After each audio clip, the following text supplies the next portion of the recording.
is Indian Rocks Beach, and a couple days after Helene, Indian Rocks Beach, Florida. There's some great and another hurricane is headed this way, I understand. A lot of devastation on this beach. And there's some guys over here playing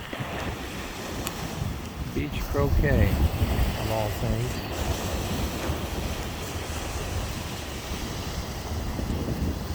Well, I guess it takes your mind off things.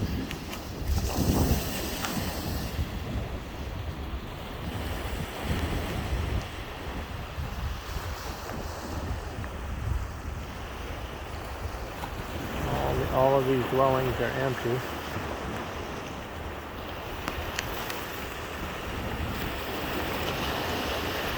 And the beach has piles of sand on it, so they started to do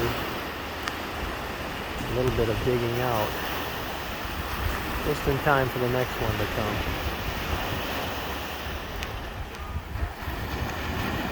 The calm before the storm.